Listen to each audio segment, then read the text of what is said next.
Built in 1912, the Cort Theatre was given an exquisite French design by renowned theater architect Thomas Lamb.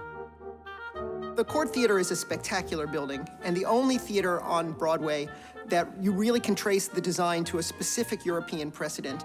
On the exterior, it's modeled on the Petit Trianon at Versailles. So it's this very, very elegant French neoclassical building. And this is carried through on the interior, where it's filled with French ornamental details. Over the proscenium, there's a mural of dancing in the gardens at Versailles. It actually celebrates Marie Antoinette, which carries through this whole theme of the elegance of 18th century France.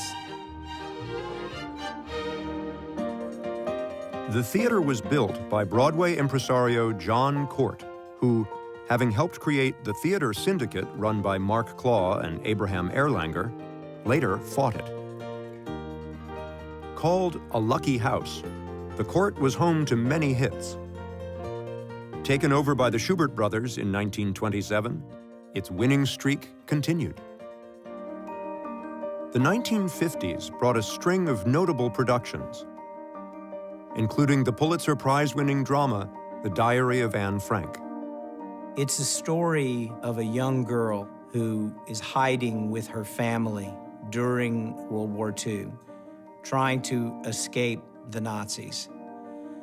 She doesn't survive, but her story through the diary does.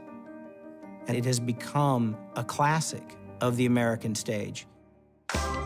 In 1974, after several years as a television studio, the beautifully restored Cort became a legitimate theater again, with its longest-running hit to date, The Magic Show, starring magician Doug Henning. Playing piano in the orchestra was Paul Schaefer, a young Canadian musician discovered in Toronto by composer Stephen Schwartz. I used to play for people who were auditioning for shows. For 20 bucks, you could come over to my house. We would learn a song together, and I would come to your audition with you and play. At an audition for Godspell, Schaefer's piano playing was noticed. And when I finished playing that song for her, Stephen Schwartz said, I'm going to bring you to New York to do my next show. And sure enough, he did. And it was like Lana Turner in Schwab's. Schaefer would go on to become the well-known conductor of The Late Show with David Letterman. Several years later, magic of a different kind came to the Cort stage, with Zoe Caldwell's passionate portrayal of Medea, the story of a woman who murders her twin sons. I'd given birth to two little boys, two darling little boys. And people would say to me, how can you play that when you've got those two little lovely, you must think of them all the time. No, I said, I can't think of them. I'm Medea. I was so Medea. I mean, when I play, whatever I play, don't try to talk to me as Zoe or Zoe, because I won't answer because I'm not there.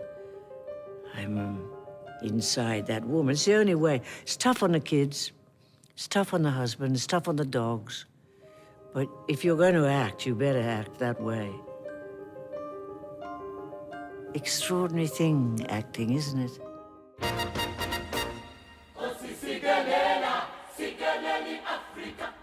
In 1988, a groundbreaking musical came to the Cort, Serafina, with a young South African cast who had experienced apartheid firsthand.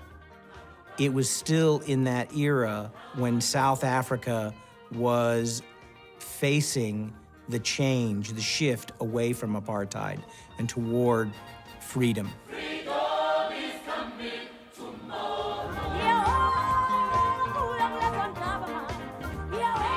And Serafina is a song of freedom, for everyone.